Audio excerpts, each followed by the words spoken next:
অন্নপূর্ণা ভান্ডার নিয়ে যে 13 পাতার ফর্ম বেরিয়েছে, সেই ফর্মে কোথায় কি লিখবেন এই নিয়ে কিন্তু অলরেডি ভিডিও বানিয়েছে।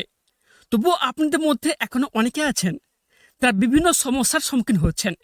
এবার আপনাদের সবার সুবিধার্থে আজকের এই ভিডিওটিতে একদম হাতে কলমে লাইভ দেখাবো যে ফর্মের ঠিক কোন জায়গায় কি লিখতে হবে। আশা করি আজকের এই ভিডিওটি দেখার পর আপনার প্রত্যেকেই নিজে থেকেই 13 পাতার ফর্মটি ফিল আপ করে নিতে পারবেন। তো ফর্ম ফিল আপ কীভাবে করবেন সেটা জানার আগে আপনারা যদি এই ভিডিওটি ইউটিউব থেকে দেখে থাকেন তাহলে অবশ্যই চ্যানেলটিকে সাবস্ক্রাইব করে রাখুন। আর যারা ফেসবুক থেকে দেখছেন তারা অবশ্যই ফেসবুক পেজটিকে ফলো করে রাখুন। চলুন এবার মূল বিষয়টিতে যাওয়া যাক। প্রথমে আপনাদের বলে রাখি যে ফর্ম ফিল আপ করার আগে আপনাদের কিন্তু কিছু জিনিস মাথায় রাখতে হবে। যে আপনার পরিবারের যতজন সদস্য রয়েছে সেই সদস্যের নাম কিন্তু নিয়ে একটা লিস্ট বানাতে হবে।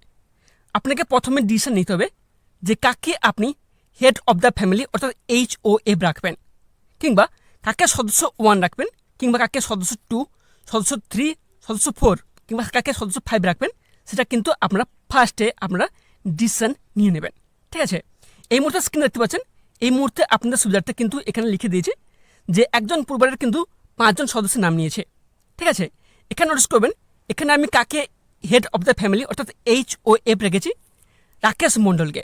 ঠিক আছে, ইনি হচ্ছে এই পরিবারের প্রধান। ঠিক আছে, এনাকে আমি হেড অফ দ্য ফ্যামিলি রেখেছি। আর সদস্য 1 কাকে রেখেছি, যে গৌরী মণ্ডল। অর্থাৎ এই যে রাকেশ মণ্ডল, ওনার স্ত্রী হচ্ছে গৌরী মণ্ডল, ওনাকে আমি সদস্য 1 রেখেছি। আর সদস্য 2 কাকে রেখেছি, রাহুল মণ্ডল। অর্থাৎ যে রাকেশ মণ্ডল রয়েছে এবং গৌরী মণ্ডল রয়েছে, এই দুজনের সন্তান হলো রাহুল মণ্ডল। বুঝতে পারলাম কিছু? আর তারপর সদস্য 3 কাকে রেখেছি, এখানে দেখবেন এখানে রয়েছে রিয়া মণ্ডল। এই রিয়া মণ্ডল হলো যে রাহুল মণ্ডল রয়েছে, ওনার স্ত্রী হচ্ছে রিয়া মণ্ডল।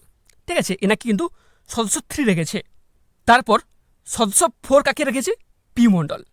এই পি মণ্ডল হলো যে সদস্য 2 রাহুল মণ্ডল এবং সদস্য 3 রিয়া মণ্ডল, এই দুজনের একমাত্র কন্যা সন্তান হলো পি মণ্ডল।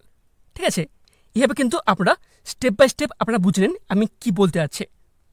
এই 5 জন হলো ফুল ফ্যামিলি। ঠিক আছে, এভাবে কিন্তু আপনাদের সাজিয়ে নিতে হবে যে কাকে আপনি আপনার পরিবারের হেড অফ দ্য ফ্যামিলি রাখবেন, কিংবা কাকে সদস্য 1, সদস্য 2, সদস্য 3, সদস্য 4, সদস্য 5 রাখবেন। এবার কিন্তু ফার্স্ট আপনারা কিন্তু সাজিয়ে নেবেন। তারপর দেখবেন ফর্মে এখানে স্পষ্ট লেখা রয়েছে, কি লেখা রয়েছে, যে পারিবারিক পরিচয়। অর্থাৎ এখানে কিন্তু আপনাদের পারিবারিক পরিচয় কিন্তু দিতে হবে।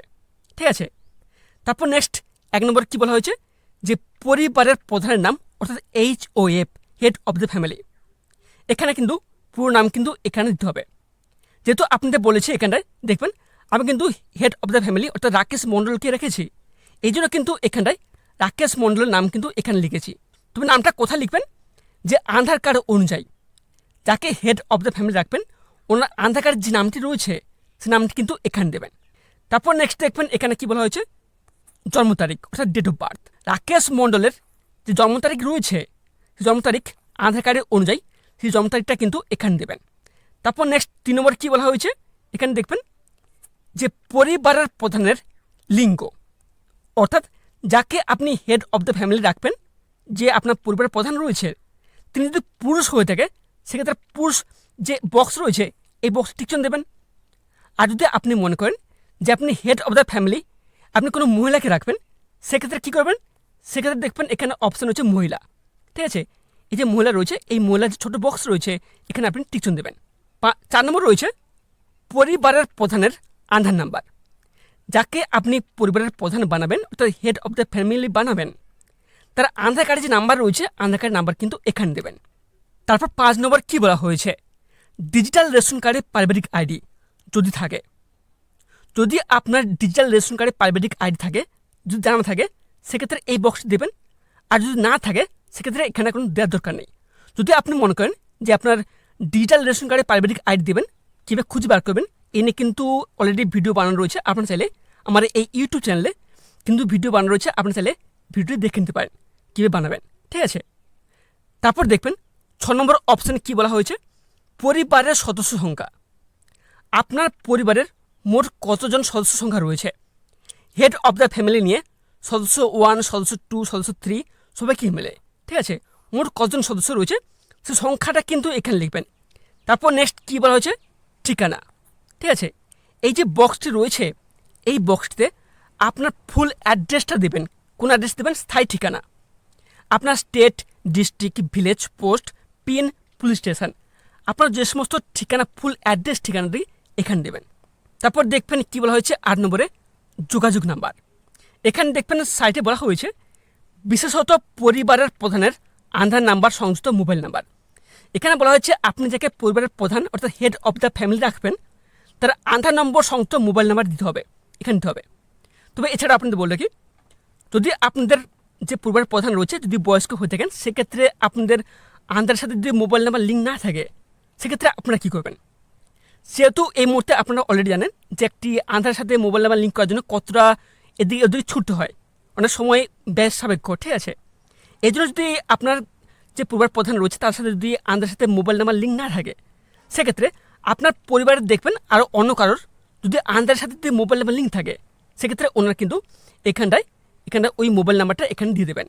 তারপর নিচে যাবেন, যারপর দেখবেন এখানে কি বলা হয়েছে যে নাম, জন্ম তারিখ, লিঙ্গ, পরিবারের প্রধানের সঙ্গে সম্পর্ক, আধার নাম্বার, সমস্ত তথ্য কিন্তু এখানে দিতে হবে। তারপর দেখবেন এখানে বলা হয়েছে যে অন্নপূর্ণা যোজনার জন্য আবেদন করা হয়েছে, অর্থাৎ এখানে যে সমস্ত ডিটেলসগুলো দেবেন, ঠিক আছে, উনি যদি অন্নপূর্ণা যোজনার জন্য যোগ্য হয়ে থাকেন সেক্ষেত্রে যদি হয়ে থাকেন যে হ্যাঁ বক্স রয়েছে এই হ্যাঁ বক্সগুলোতে আপনি টিচন মারতে হবে। আপনারা নিচে যাবেন, এখানে দেখবেন কী বলা হয়েছে পরিবারের প্রধান HOF অর্থাৎ হেড অফ দ্য ফ্যামিলি। আপনাদের প্রথমে বলেছি এই মুহূর্তে কিন্তু আমি কাকে হেড অফ দ্য ফ্যামিলি রেখেছি?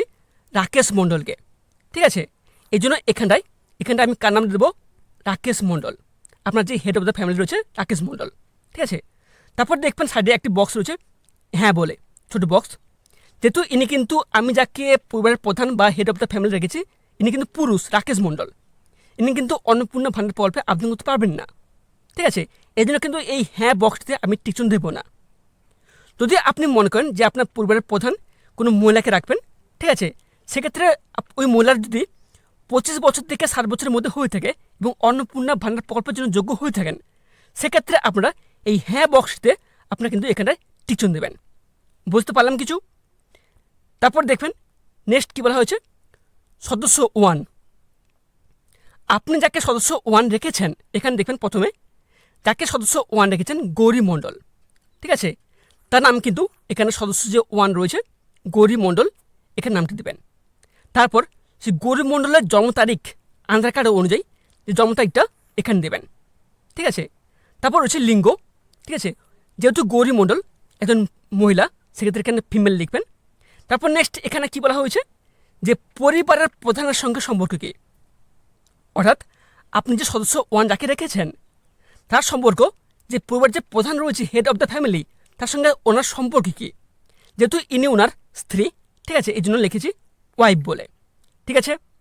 তারপর নেক্সট এখানে দেখবেন কি বলা হয়েছে যে আধার নাম্বার, যে সদস্য 1 রয়েছে গৌরী মণ্ডল ইনার যে আধার নাম্বার সেই আধার নাম্বার কিন্তু এখানে দেবেন, ঠিক আছে। তারপর দেখবেন সাইডে একটি অপশান হচ্ছে হ্যাঁ বলে, এখানে টিকচন দিয়েছি কেননা এই যে গৌরী মণ্ডল রয়েছে ইনি কিন্তু লক্ষ্মী ভান্ডার প্রকল্প থেকে টাকা পেতেন, অলরেডি কিন্তু ইনার বয়স 25 থেকে 60 বছরের মধ্যে, ঠিক আছে। এই জন্য কিন্তু ইনি অন্নপূর্ণা ভান্ডার প্রকল্পের জন্য আবেদন করার জন্য যোগ্য আছেন। এই জন্য যে হ্যাঁ অপশান রয়েছে এই হ্যাঁ অপশানটিতে আমি টিচন দিয়েছি। তারপর নিচে যাবেন, এখানে দেখুন বলা হচ্ছে সদস্য 2। সদস্য 2 কাকে রেখেছি? রাহুল মণ্ডল। এই যে গৌরী মণ্ডল এবং যে রাকেশ মণ্ডল রয়েছে এই দুজনের সন্তান হলো রাহুল মণ্ডল, এর নাম কিন্তু সদস্য 2 রেখেছি, ঠিক আছে।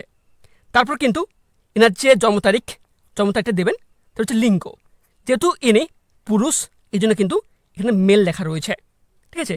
যেহেতু ইনি পুরুষ অন্নপূর্ণা ভান্ডার প্রকল্পে আবেদন করতে পারবেন না এই জন্য কিন্তু যে হ্যাঁ অপশান রয়েছে এখানে আপনি টিচন দেবেন না, ঠিক আছে। অর্থাৎ এখানটা আপনাদের বলে কি আপনি যাকে সদস্য 1, সদস্য 2, সদস্য 3-তে রাখুন না কেন, ঠিক আছে, উনি যদি মহিলা হয়ে থাকেন ওনার বয়স যদি 25 থেকে 60 বছরের মধ্যে হয়ে থাকে অর্থাৎ অন্নপূর্ণা ভান্ডার প্রকল্পে আবেদন করার জন্য যোগ্য হয়ে থাকেন সেক্ষেত্রে দেখবেন এই যে হ্যাঁ বক্সগুলো রয়েছে এই হ্যাঁ বক্সগুলোতে আপনি টিকচন দেবেন। যদি যোগ্য না হয়ে থাকেন সেটা টিকচন দেবেন না। তারপর ফিরে আসি সেকেন্ড ফর্মে। এখানে কি বলা হয়েছে যে পরিবারের প্রধানের সঙ্গে সম্পর্ক কী, যেহেতু রাহুল মণ্ডল উনি কিন্তু যে প্রধান রয়েছে যে পরিবারের যে হেড অফ দ্য ফ্যামিলি রয়েছে রাকেশ মণ্ডল, ওনার সঙ্গে সম্পর্কে কী রয়েছে? পুত্র। ঠিক আছে, রাকেশ মণ্ডলের পুত্র হলো রাহুল মণ্ডল, এজন্য কিন্তু এখানটায় আমি সন লিখেছি। ঠিক আছে, তারপর দেখবেন এখানে বলা হয়েছে আধার নাম্বার। রাহুল মণ্ডলের যে আধার নাম্বার, সে আধার নাম্বার কিন্তু এখানে দেবেন। তারপর নেক্সট রয়েছে সদস্য 3, কাকে রেখেছি? রিয়া মণ্ডল। রিয়া মণ্ডলকে রাহুল মণ্ডলের যে স্ত্রী রয়েছে রিয়া মণ্ডল, এখানে কিন্তু সদস্য 3 নাম দিয়েছে। তারপর নেক্সট এখানে কিন্তু ওনার যে জন্ম তারিখ, ডেট অফ বার্থ কিন্তু এখানে দেওয়া হয়েছে। তারপর দেখবেন বলা হয়েছে লিঙ্গ, যেহেতু ইনি মহিলা সেই জন্য এখানে কিন্তু ফিমেল লিখেছে। তারপর নেক্সট বলা হয়েছে পরিবারের প্রধানের সঙ্গে সম্পর্ক কী, অর্থাৎ রাকেশ মণ্ডল রয়েছে, পরিবারের যে প্রধান রয়েছে তার সাথে এই রিয়া মণ্ডলের সম্পর্ক কী। যেহেতু ইনি গৃহবধূ অর্থাৎ বৌমা হয়ে থাকেন, সেক্ষেত্রে কিন্তু লেখা রয়েছে ডটার ইন ল। ঠিক আছে, তারপর দেখবেন নেক্সট এখানে কি বলা হয়েছে আধার নাম্বার। এই রিয়া মণ্ডলের যে আধার নাম্বার কিন্তু এখানে দেবেন। তারপর নিচে দেখবেন সদস্য যে 4 রয়েছে, কাকে রেখেছি? পিউ মণ্ডল। পিউ মণ্ডলকে রাহুল মণ্ডল এবং রিয়া মণ্ডলের যে একমাত্র কন্যা সন্তান, তার নাম হচ্ছে পিউ মণ্ডল। ঠিক আছে, এখানটায় ওনার নাম দিয়েছে। তারপর নেক্সট জন্ম তারিখটা দেবেন।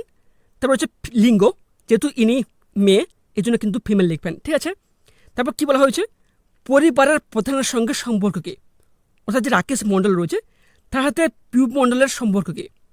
যেহেতু ইনি নাতনি হয়ে থাকেন, সেক্ষেত্রে এখানে লিখে দিচ্ছি গ্র্যান্ড ডটার। ঠিক আছে, তারপর নেক্সট এখানে দেখবেন বলা হচ্ছে আধার নাম্বার। এই পিউ মণ্ডলের যে আধার নাম্বার, সেই আধার নাম্বার কিন্তু এখানে দেবেন।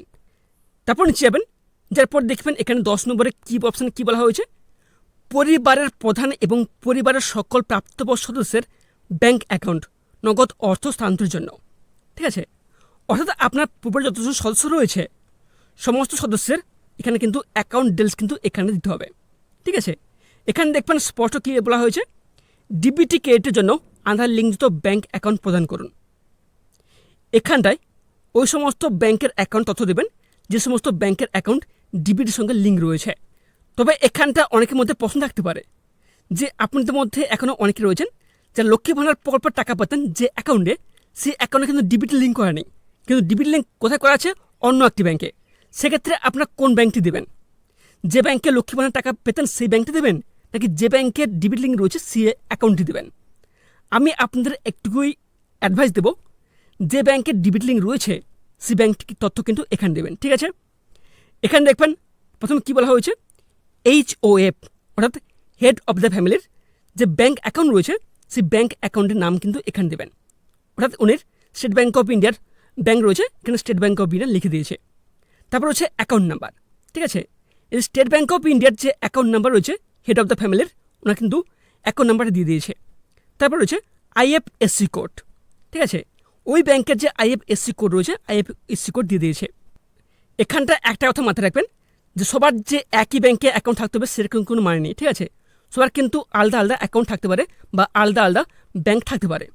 ঠিক আছে, তারপর দেখবেন এখানে কি বলা হয়েছে সদস্য 1 যিনি রয়েছেন তার কোন ব্যাংক রয়েছে? Punjab national bank. এই জন্য কিন্তু এখানটায় পাঞ্জাব ন্যাশনাল ব্যাংকের নাম কিন্তু লিখে দিয়েছে।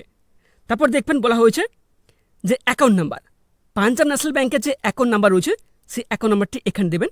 তারপর হচ্ছে IFSC কোড, পাঞ্জাব ন্যাশনাল ব্যাংকের যে IFSC কোড রয়েছে সেই IFSC কোড কিন্তু এখানে দেবেন।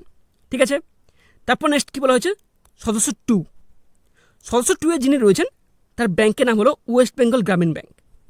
অর্থাৎ ওনার কিন্তু ওয়েস্ট বেঙ্গল গ্রামীণ ব্যাংকে কিন্তু ওনার ব্যাংক রয়েছে। ঠিক আছে, অ্যাকাউন্ট রয়েছে।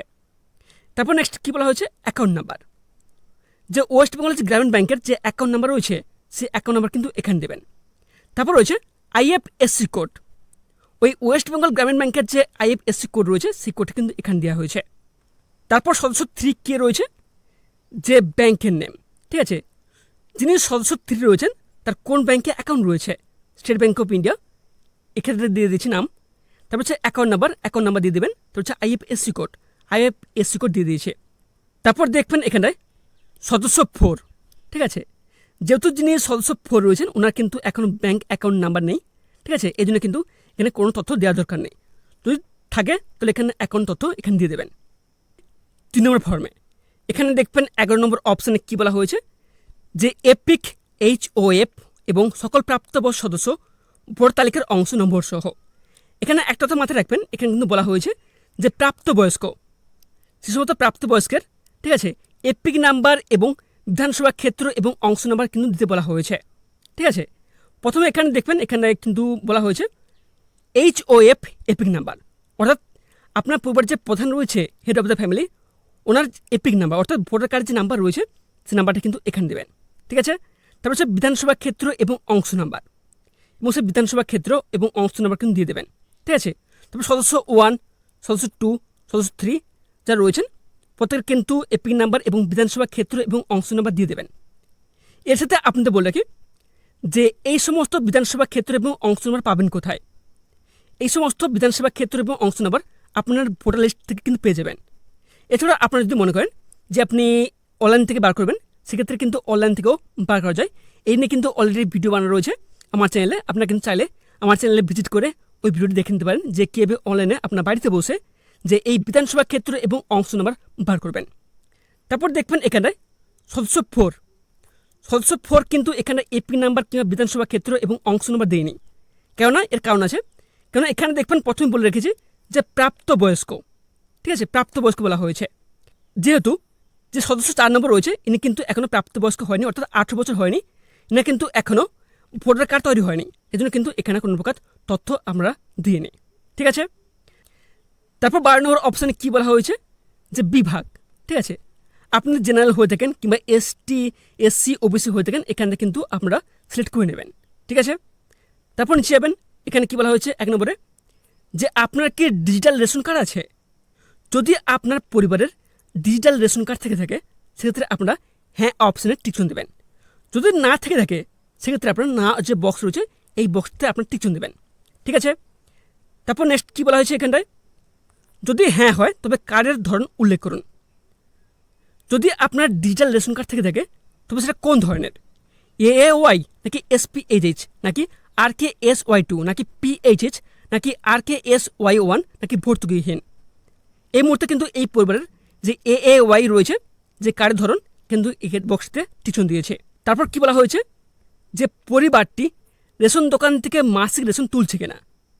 যদি পরিবারটির মাসিক রেশন তুলে থাকে সেক্ষেত্রে হ্যাঁ বক্সতে টিকচন দেবেন, আর যদি না তুলে থাকে তাহলে না বক্সতে আপনি টিকচন দেবেন। তারপর দেখবেন এখানে বলা হয়েছে, কি বলা হয়েছে যে বাড়ির ধরন, আপনার বাড়িতে কি 3 বা তার বেশি পাকা ঘর রয়েছে। দেখুন এখানে আপনি বলে রাখে, এখানে কিন্তু কোনো প্রকার লুকানোর দরকার নেই। ঠিক আছে, আপনার বাড়িতে যদি 3 বা তার থেকে বেশি পাকঘর থেকে থাকে সেক্ষেত্রে আপনার হ্যাঁ বক্সতে টিকচন দেবেন, আর যদি না থাকে না বক্সতে টিকচন দেবেন।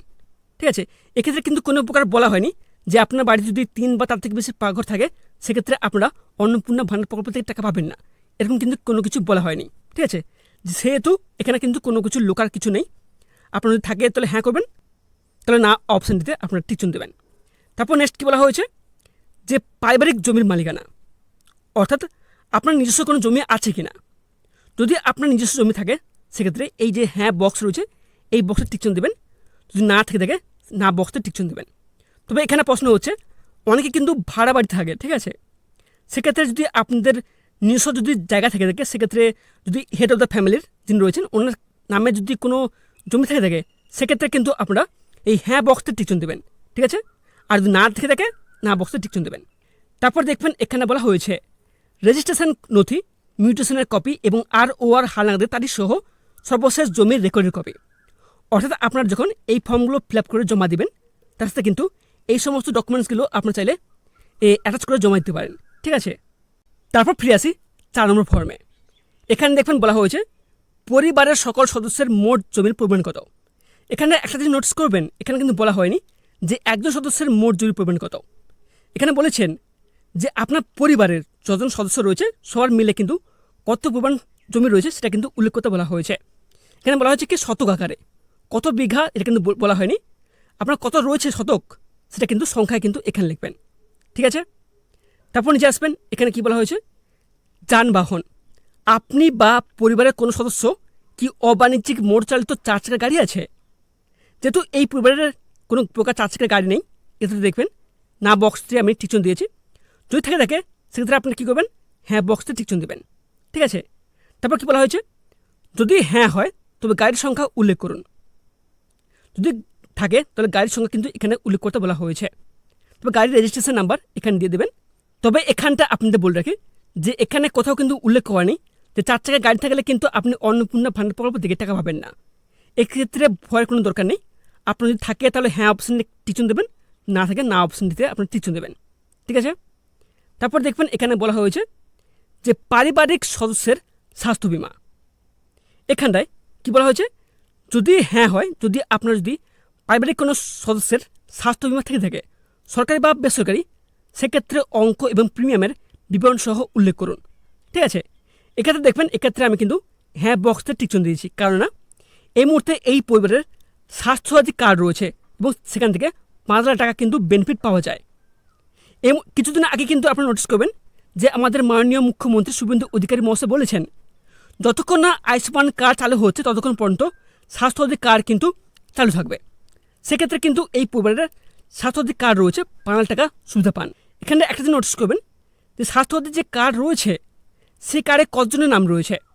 এখানে দেখবেন আমি হেড অফ দ্য ফ্যামিলি, সদস্য 1 এবং সদস্য 2 এই 3 জনের কিন্তু নাম রয়েছে স্বাস্থ্যসাথী কার্ডে। এই জন্য কিন্তু এই সরকারি রয়েছে, এই সরকারি অপশানগুলিতে আমি কিন্তু টিক চিহ্ন দিয়েছি। ঠিক আছে। তারপর এখানে দেখবেন যে 3 নম্বর কিংবা 4 নম্বর সদস্যের নাম নেই, এখানে কিন্তু আমি কোনো প্রকার টিক চিহ্ন দিইনি। তারপর দেখবেন এখানে কি বলা হয়েছে যে কোনো সদস্য কি আয়কর বা পেশাগত কর প্রদান করে। যদি হ্যাঁ হয়ে থাকে হ্যাঁ বক্সতে টিক চিহ্ন দেবেন, যদি না হয়ে থাকে তাহলে না বক্সতে আপনার টিক চিহ্ন দেবেন। তারপর দেখবেন এখানে কি বলা হয়েছে যে পরিবারের সদস্যের প্যান কার্ড যদি থাকে। এখানে একটা জিনিস খেয়াল করবেন, এখানে কিন্তু বলা হয়েছে যদি থাকে আপনারা এখানটায় প্যান কার্ড তথ্য দিতে পারেন বা না দিতে পারেন, কোনো প্রকার সমস্যা নেই। আপনি যদি চান প্যান কার্ড তথ্য দেবেন সেক্ষেত্রে আপনারা হ্যাঁ বক্স রয়েছে, এই হ্যাঁ বক্সতে আপনি টিক চিহ্ন দেবেন। আর যদি আপনি মনে করেন যে প্যান কার্ড তথ্য দেবেন না সেক্ষেত্রে আপনারা এই না বক্সতে আপনি টিক চিহ্ন দেবেন। ঠিক আছে। যদি আপনি মনে করেন প্যান কার্ড তথ্য দেবেন সেক্ষেত্রে দেখবেন এখানে বলা হয়েছে HOF head of the family, তো নাম দিবেন ফার্স্ট, তারপর প্যান নাম্বার দিবেন। ঠিক আছে। এভাবে কিন্তু সমস্ত ডিটেলস কিন্তু দিয়ে দেবেন। ঠিক আছে। যদি আপনাদের প্যান কার্ড নাম্বার না থাকে সেক্ষেত্রে আপনারা এখানটা প্যান নাম্বার জায়গায় নো প্যান লিখে দেবেন। তারপর ফিরে আসি 5 নম্বর ফর্মে। এখানে দেখবেন কি বলা হয়েছে 3 নম্বর অপশানে কর্মসংস্থান ধরন। অর্থাৎ আপনার পরিবারের যে প্রধান রয়েছে হেড অফ দ্য ফ্যামিলি, তিনি কি কোনো কাজ করেন, তিনি কি কাজ করেন না, সেক্ষেত্রে দেখবেন এখানে বলা হয়েছে বেকার। এই বেকার অপশানতে আমি টিক চিহ্ন দিয়েছি। তবে আপনার যে পরিবারের প্রধান রয়েছে হেড অফ দ্য ফ্যামিলি, তিনি যদি সরকারি ক্ষেত্রে কাজ করে থাকেন সেক্ষেত্রে এই যে বক্স রয়েছে এই বক্সটা আপনি টিক চিহ্ন দেবেন। যদি বেসরকারি ক্ষেত্রে কাজ করে থাকেন সেক্ষেত্রে আপনারা বেসরকারি ক্ষেত্রে আপনারা এই যে অপশান রয়েছে এই অপশানটিতে আপনারা ক্লিক করবেন। তারপর দেখবেন এখানে কি বলেছে সদস্য 1, যিনি সদস্য 1 রয়েছে তিনি কিন্তু সম্পূর্ণ বেকার, এই জন্য বেকার যে অপশান রয়েছে এই অপশানে কিন্তু আমি টিক চিহ্ন দিয়েছি। তারপর সদস্য 2 কি রয়েছে এখানে দেখবেন বলেছি যে এই বক্সতে আমি টিক চিহ্ন দিয়েছি। এখানে কি বলা হয়েছে আংশিক সময়ের কর্মরত, অর্থাৎ পার্ট টাইম কাজ করে থাকেন, এই জন্য কিন্তু এই বক্সে আমি টিক চিহ্ন দিয়েছি। ঠিক আছে। তারপর 3 নম্বর অপশান আপনারা চুজ করে নেবেন। তারপর ফিরে আসি 6 নম্বর ফর্মে।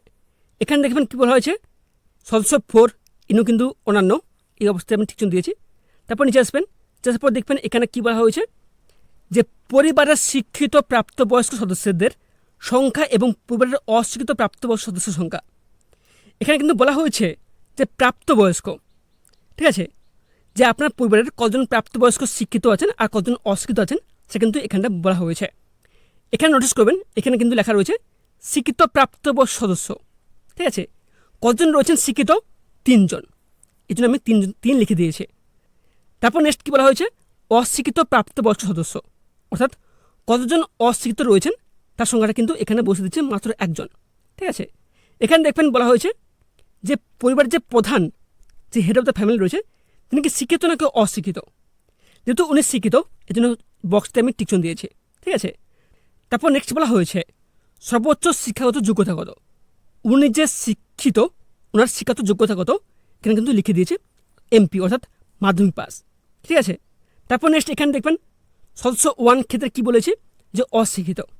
যিনি সদস্য 1 রয়েছেন তিনি কিন্তু অশিক্ষিত, এই জন্য এই বক্সতে আমি টিক চিহ্ন দিয়েছি। তবে দেখবেন সর্বোচ্চ শিক্ষাগত যোগ্যতা কত এখানে কিন্তু আমি কিছু লিখিনি, কেন ইনি কিন্তু অশিক্ষিত। ঠিক আছে। তারপর নেক্সট কী রয়েছে সদস্য 2 ইনি কিন্তু শিক্ষিত, এই জন্য এই বক্সতে আমি টিক চিহ্ন দিয়েছি। তারপর দেখবেন বলা হয়েছে সর্বোচ্চ শিক্ষাগত যোগ্যতা কত HS, ইনি কিন্তু হায়ার সেকেন্ডারি অর্থাৎ উচ্চ মাধ্যমিক পাস করেছেন, এই জন্য কিন্তু এখানটা আমি HS লিখে দিয়েছি। ঠিক আছে। তারপর দেখবেন এখানে বলা হয়েছে সদস্য 3 ইনি কিন্তু শিক্ষিত, এই জন্য কিন্তু শিক্ষিত বক্সে আমি টিকচিহ্ন দিয়েছি এবং এখানে লিখে দিয়েছি সর্বোচ্চ শিক্ষাগত যোগ্যতা এমপি অর্থাৎ মাধ্যমিক পাস। তারপর ফিরে আসি 7 নম্বর ফর্মে। এখানে দেখবেন সদস্য ফোরে কিন্তু এখানে আমি দিইনি, কেননা আগে কিন্তু বলা ছিল যে প্রাপ্তবয়স্ক, ইনি কিন্তু প্রাপ্তবয়স্ক না, ইনি কিন্তু এখনও 18 বছর হয়নি, এই জন্য কিন্তু এখানে কোন প্রকার তথ্য কিন্তু আমি এখানে দিইনি। ঠিক আছে, তারপর নিচে যাবেন, এখানে কি বলা হয়েছে যে কোনো সদস্যকে কোনো সাংবিধানিক পদ, মন্ত্রী, সাংসদ, বিধায়ক, পৌরস্থানীয় সংস্থা এবং পঞ্চায়েত সংস্থার প্রাক্তন বা বর্তমান ধারক যদি না হয়ে থাকে না বক্সে টিকচিহ্ন দেবেন, যদি না হ্যাঁ হয়ে থাকে তাহলে হ্যাঁ বক্সে আপনি টিকচিহ্ন দেবেন। ঠিক আছে, যদি এমনটা হয়ে থাকে যিনি এই পদে রয়েছেন তার সদস্য নাম্বার কত, ঠিক আছে, তার সদস্য নাম্বার কিন্তু এখানে আপনার বসিয়ে দেবেন। তারপর নেক্সট কী বলা হয়েছে যে কোনো সদস্যকে সরকারি পেনশনভোগী, অর্থাৎ আপনার পরিবারের যে সদস্যগুলো রয়েছে ওনাদের মধ্যে কেউ কি পেনশনভোগী সরকারি পেনশন পেয়ে থাকেন, যদি হ্যাঁ হয়ে থাকে হ্যাঁ বক্সতে টিকচিহ্ন দেবেন, যদি না হয়ে থাকে না বক্সতে আপনার টিকচিহ্ন দেবেন। ঠিক আছে, এখানটা আপনি বললে কি যিনি সরকারি পেনশনভোগী হয়ে থাকেন তার সদস্য নাম্বার দিতে বলা হয়েছে। অর্থাৎ আপনি মনে করুন যদি আপনার পরিবারের এমন কেউ আছেন যে তিনি সরকারি পেনশন পান, সেক্ষেত্রে কিন্তু ওনাদের সদস্য নাম্বার, সে নাম্বারটা কিন্তু এখানে দিয়ে দেবেন। তারপর নেক্সট কী বলা হয়েছে যে কোনো সদস্য কি জিএসটি অধীনে নিবন্ধিত আছেন, যদি না হয়ে থাকে না বক্সতে টিকচিহ্ন দেবেন, যদি হ্যাঁ হয়ে থাকে হ্যাঁ বক্সটিতে আপনি টিকচিহ্ন দেবেন, এবং যদি হ্যাঁ হয়ে থাকে সেক্ষেত্রে এখানে দেখবেন সেই জিএসটি নাম্বার কিন্তু এখানে দিয়ে দেবেন। ঠিক আছে, তারপর নেক্সট কী বলা হয়েছে পরিবারের মোট বার্ষিক আয় কত। এখানে একটা জিনিস নোটিস করবেন, এখানে কিন্তু বলা হয়নি যে মাসিক আয়, এখানে বলা হয়েছে বার্ষিক আয়। ঠিক আছে, আপনার বছরের কত আয় কত সে সংখ্যাটা কিন্তু এখানে দিয়ে দেবেন। এখানে বলা হয়েছে অঙ্কে, ঠিক আছে, এখানে শব্দ লিখবেন না, কিন্তু অঙ্কে বলা হয়েছে, অঙ্কে দিয়ে দিয়েছে। তারপর নেক্সট এখানে কি বলা হয়েছে যে সিএ আবেদনের বর্তমান অবস্থা যদি থাকে, ঠিক আছে, আপনি যদি সিএ এর জন্য আবেদন করে থাকেন সেক্ষেত্রে আপনারা এখানে তথ্য কিন্তু দিতে হবে। যদি আবেদন করে থাকেন যদি হ্যাঁ হয় তাহলে এখানে কিন্তু আবেদন নাম্বার দিবেন। ঠিক আছে, আর যদি ইস্যু করা হয়েছে যদি হ্যাঁ হয় সার্টিফিকেট নাম্বার কিন্তু এখানে দেবেন। ঠিক আছে, এছাড়া আপনাদের বলে রাখি যদি আপনারা যদি ভারতীয় নাগরিক হয়ে থাকেন সেক্ষেত্রে আপনারা কী করবেন, এখানে দেখবেন আমি যেভাবে লিখে দিয়েছি প্রয়োজন নয় এই বক্সে আপনি টিকচিহ্ন দেবেন। এখানে দেখবেন প্রয়োজন নয় সদস্য 1 সদস্য 2 এবার কিন্তু আপনারা টিকচিহ্ন দিয়ে দেবেন, যেহেতু আপনারা সিএ এর জন্য আপনারা আবেদন করেননি, আপনারা ভারতীয় নাগরিক, এই জন্য কিন্তু এই প্রয়োজন নয় অপশানটিতে আপনারা সবাই টিকচিহ্ন দেবেন। তারপর ফিরে আসি 8 নম্বর ফর্মে। এখানে দেখবেন কী বলা হয়েছে যে বলা হয়েছে অন্যান্য ক্রেডিট কার্ড অর্থাৎ কেএসসিসি কার্ড, কিষাণ ক্রেডিট কার্ড এআরডি অর্থাৎ কেএসসিসি এআরডি, শিল্পী ক্রেডিট কার্ড অর্থাৎ আর্টিসান ক্রেডিট কার্ড, মৎস্যজীবী ক্রেডিট কার্ড অর্থাৎ এমজেসিসি, শিক্ষার্থী ক্রেডিট কার্ড যদি থেকে থাকে সেক্ষেত্রে কিন্তু এখানে সমস্ত তথ্য কিন্তু এখানে দিতে হবে। ঠিক আছে, এখানে কী বলা হয়েছে যে হেড অফ দ্য ফ্যামিলি রয়েছে, সদস্য 1 সদস্য 2 রয়েছে, সদস্য 3 রয়েছে। এই সমস্ত কার্ডের মধ্যে যদি আপনাদের কার্ড থেকে থাকে সেক্ষেত্রে এখানটা আপনাদের কার্ড নাম্বার দিবেন, আইডি সংখ্যা দিবেন, যে তারিখে ইস্যু করা হয়েছে সে তারিখটা কিন্তু এখানে দেবেন। যদি এই সমস্ত কার্ড যদি আপনাদের না থেকে থাকে সেক্ষেত্রে বলবো এখানে কিন্তু আপনারা কোনো কিছুই কিন্তু এখানে আপনারা কোনো কিছু দেবেন না, সব কিছু কিন্তু এখানে ফাঁকা রাখবেন। ঠিক আছে, তারপর নেক্সট এখানে কি বলা হয়েছে যদি এসআইআর 2026 নাম বাদ পড়ে থাকে তো মামলাটি ট্রাইব্যুনালের বিচারাধীন কিনা। ঠিক আছে, এখানে দেখেন বলা হয়েছে পরিবারের প্রধান, যদি আপনার 2026 এসআইআর নাম না বাদ পড়ে থাকে সেক্ষেত্রে আপনারা প্রয়োজন নয় এই অপশানটিতে আপনার টিকচিহ্ন দেবেন, যদি হ্যাঁ হয়ে থাকে তাহলে হ্যাঁ বক্সতে আপনি টিকচিহ্ন দেবেন। ঠিক আছে, তারপর নেক্সট পেজে দেখবেন সে একই হবে, যদি হ্যাঁ হয়ে থাকে হ্যাঁ বক্স টিকচিহ্ন দেবেন, যদি না হয়ে থাকে তাহলে না বক্সতে আপনার টিকচিহ্ন দেবেন। ঠিক আছে, তারপর দেখবেন এখানে কি বলা হয়েছে যে বিদ্যালয়ে অধ্যয়নরত পরিবারের সকল শিশুর বিবরণ, অর্থাৎ আপনার পরিবারে যদি কোনো শিশু থেকে থাকে সেই সমস্ত শিশুর বিবরণ কিন্তু এখানে কিন্তু দিতে হবে। এখানে একটা জিনিস নোটিস করবেন, এখানে বলা হয়েছে সদস্য নাম্বার, অর্থাৎ আপনার পরিবারে কতজন শিশু রয়েছে, যদি থাকে 2 জন তাহলে এখানে কিন্তু 2 জন লিখবেন, যদি থাকে 3 জন শিশু এখানে 3 জন লিখবেন। ঠিক আছে, এছাড়াও আপনাদের বলে রাখি এখানে বলা হয়েছে সদস্য 1 শিশু সদস্য 1। ঠিক আছে, প্রথমে এখানটায় শিশুর নাম দিবেন, শিশু কোন শ্রেণীতে পড়াশোনা করে এখানে দেবেন, হচ্ছে বিদ্যালয়ের নাম, শিশু কোন স্কুলে পড়াশোনা করে সেই স্কুলের নাম কিন্তু এখানে দেবেন। তারপর হচ্ছে বিদ্যালয়ের ধরন, ঠিক আছে, ওটা কি সরকারি স্কুল নাকি বেসরকারি স্কুল নাকি স্বীকৃত মাদ্রাসা এখানে কিন্তু টিচন দিয়ে দেবেন। তারপর দেখবেন এখানে বলা হয়েছে শিশু সদস্য 2, যদি আপনার দ্বিতীয় সন্তান থাকে সেক্ষেত্রে এখানে সমস্ত তথ্য কিন্তু এখানে দেবেন। এছাড়া আপনাদের বলে রাখি যদি আপনাদের কোনো প্রকার শিশু না থেকে থাকে এক্ষেত্রে কিন্তু এখানটায় কোনো প্রকার তথ্য দেওয়া দরকার নেই, সমস্ত কিছু কিন্তু ফাঁকা রাখবেন। তারপর ফিরে আসি 10 নম্বর ফর্মে। এখানে দেখবেন বলা হয়েছে, কি বলা হয়েছে, শিশুদের টিকাকরণের বর্তমান অবস্থা। শিশু সদস্য 1, ঠিক আছে। যদি আপনার শিশু থেকে থাকে সেক্ষেত্রে দেখবেন এখানে বলা হয়েছে টিকাকরণ শুরু হয়েছে, সম্পূর্ণ হয়েছে। যদি টিকা দিয়ে থাকেন সেক্ষেত্রে দেখবেন হ্যাঁ বক্সটিতে আপনি টিক চিহ্ন দেবেন। যদি না দিয়ে থাকেন সেক্ষেত্রে দেখবেন এখানে বলা হয়েছে টিকাকরণ হয়নি, এই বক্সটিতে আপনি টিক চিহ্ন দেবেন, ঠিক আছে। তবে এর সাথে আপনাদের বলে কি, কিছুদিন আগে কিন্তু প্রেস মিডিয়ায় কিন্তু আমাদের মাননীয় মন্ত্রী অগ্নিমিত্রা পাল জানিয়েছেন, যদি আপনাদের শিশু যদি টিকাকরণ যদি সম্পূর্ণ বিনামূল্যে টিকাকরণটা না দিয়ে থাকেন সেক্ষেত্রে কিন্তু আপনারা যদি অন্নপূর্ণা ভাণ্ডার প্রকল্পে আবেদন করে থাকেন সেক্ষেত্রে কিন্তু আপনাদের আবেদন কিন্তু বাতিল করা হবে। কেন উনি কিন্তু উল্লেখ করে বলেছেন যে আপনি সরকারের বিনামূল্যে টিকাটি নেননি, আপনার শিশুকে দেননি, সেক্ষেত্রে আপনারা কী করে অন্নপূর্ণা ভাণ্ডার প্রকল্প থেকে সুযোগ পাবেন, এটা কিন্তু উনি ক্লিয়ারলি বলেছেন। তারপর নেক্সট এখানে কি বলা হয়েছে যে আপনি কি কোনো সরকারি প্রকল্পের সুবিধা ডিপিটির মাধ্যমে পাচ্ছেন, ঠিক আছে। যদি হ্যাঁ হয়ে থাকে হ্যাঁ বক্স টিকচিহ্ন দেবেন, যদি না হয়ে থাকে না বক্সে টিকচিহ্ন দেবেন। এখানে দেখবেন কী বলা হয়েছে পরিবারের প্রধান অর্থাৎ HOF, head of the family, যিনি রয়েছেন তিনি কিন্তু সরকারি প্রকল্প থেকে সুবিধা পাচ্ছেন ডিবিটির মাধ্যমে, ঠিক আছে। এই জন্য হ্যাঁ বক্সে আমি টিকচিহ্ন দিয়েছি। যদি না হয়ে থাকে না বক্সে টিকচিহ্ন দেবেন। এখানে রয়েছে দেখবেন প্রকল্পের নাম রয়েছে, আপনি কি এই প্রকল্প থেকে নিজেকে। তারপর দেখবেন নেক্সট পেজ কি, এখানে দেখবেন প্রথম অপশনে কি লিখেছি PM কিষাণ, অর্থাৎ যে হেড অফ দ্য ফ্যামিলি রয়েছে, পরিবারের যে প্রধান রয়েছে ইনি কিন্তু PM কিষাণ থেকে কিন্তু ডিবিটির মাধ্যমে টাকা পান, ঠিক আছে। এই জন্য কিন্তু এখানটায় আমি PM কিষাণ লিখে দিয়েছি। তারপর এখানে দেখবেন একটি নেক্সট ইম্পর্টেন্ট অপশান রয়েছে, কি রয়েছে, প্রত্যাহার করতে চান। আপনি যদি এই যে প্রকল্প থেকে টাকা পাচ্ছেন PM কিষাণ থেকে, এই প্রকল্প থেকে যদি আপনি বেরিয়ে আসতে চান সেক্ষেত্রে আপনারা এই হ্যাঁ বক্সটিতে আপনার টিকচিহ্ন দেবেন। যদি আপনারা এই প্রকল্প থেকে বেরিয়ে আসতে না চান সেক্ষেত্রে আপনারা ভুল করে এই হ্যাঁ অপশানগুলিতে আপনার টিকচিহ্ন দেবেন না। একটা কথা মাথায় রাখবেন, এখানে কিন্তু বলা হচ্ছে যে কোন প্রকল্প থেকে আপনার ডিবিটির মাধ্যমে টাকা পাচ্ছেন কিনা। যদি হ্যাঁ হয়ে থাকে তাহলে এখানে প্রকল্পের নাম দেবেন, ঠিক আছে। এছাড়াও এখানটায় হ্যাঁ বক্সে টিকচিহ্ন দেবেন না। যদি আপনি মনে করেন যে বেরিয়ে আসবেন প্রকল্প থেকে সেক্ষেত্রে আপনারা হ্যাঁ বক্সে টিকচিহ্ন দেবেন, তাহলে আপনারা ওই প্রকল্প থেকে কিন্তু আপনার নাম কিন্তু ক্যান্সেল হয়ে যাবে। যদি আপনি মনে করেন যে আপনি যে প্রকল্প থেকে টাকা পাচ্ছি সেই প্রকল্প থেকে টাকা পেয়ে থাকবো সেক্ষেত্রে আপনারা এই হ্যাঁ বক্সগুলোতে আপনারা টিকচিহ্ন দেবেন না।